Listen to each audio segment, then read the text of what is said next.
दोस्तों, अगर मैं आपसे कहूं कि भारत ने वो कर दिखाया है जिसे दुनिया के सबसे ताकतवर देश भी पूरी तरह हासिल नहीं कर पाए हैं, तो क्या आप यकीन करेंगे? लेकिन यकीन करना होगा, क्योंकि भारत ने अपना पहला super conducting tokamak nuclear fusion reactor सफलतापूर्वक विकसित कर लिया है। और इस आर्टिफिशियल सन में 200 मिलियन डिग्री सेल्सियस का तापमान अचीव किया गया है, जो सूरज के कोर तापमान से 20 गुना ज्यादा है। ये सुनकर रोंगटे खड़े हो गए ना?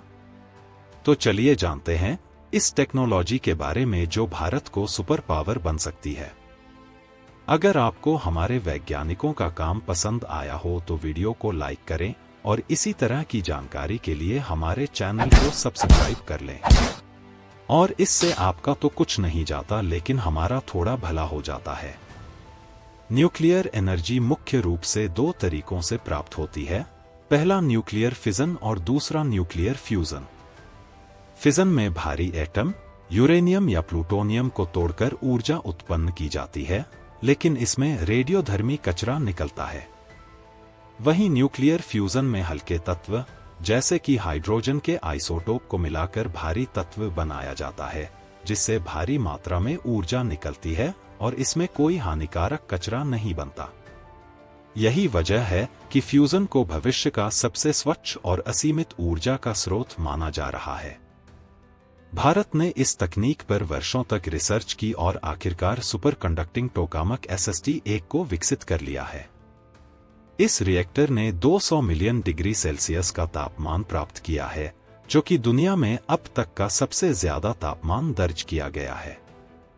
जहां चीन के ईस्ट टोकामक में 100 मिलियन डिग्री, दक्षिण कोरिया का स्तर 100 मिलियन डिग्री, यूके का जेट फ्यूजन रिएक्टर में 150 मिलियन डिग्री और अमेरिका रूस अपने अपने प्रयोगों में 100 मिलियन डिग्री सेल्सियस का तापमान के आसपास ही पहुंचा था।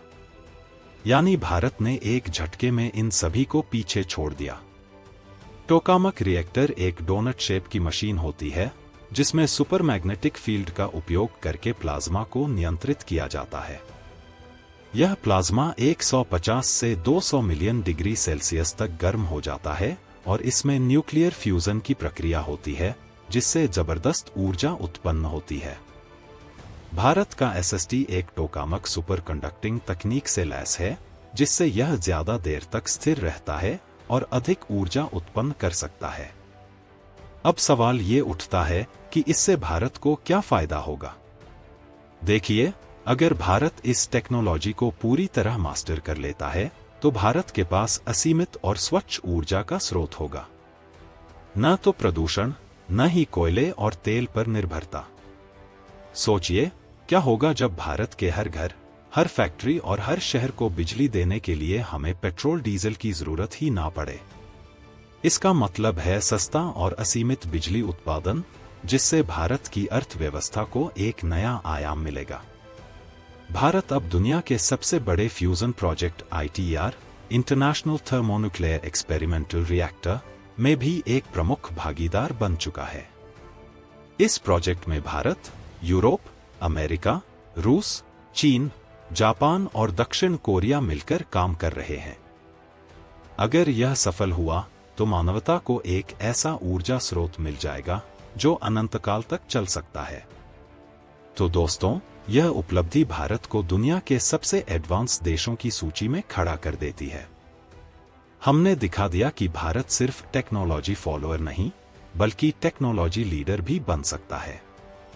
आने वाले समय में भारत की न्यूक्लियर फ्यूजन टेक्नोलॉजी पूरी दुनिया की दिशा बदल सकती है। तो दोस्तों, आपको क्या लगता है, क्या न्यूक्लियर फ्यूजन से भारत ऊर्जा सुपर पावर बन सकता है? अपने विचार हमें कमेंट में बताइए और वीडियो पसंद आया हो तो लाइक, शेयर और सब्सक्राइब जरूर करिए।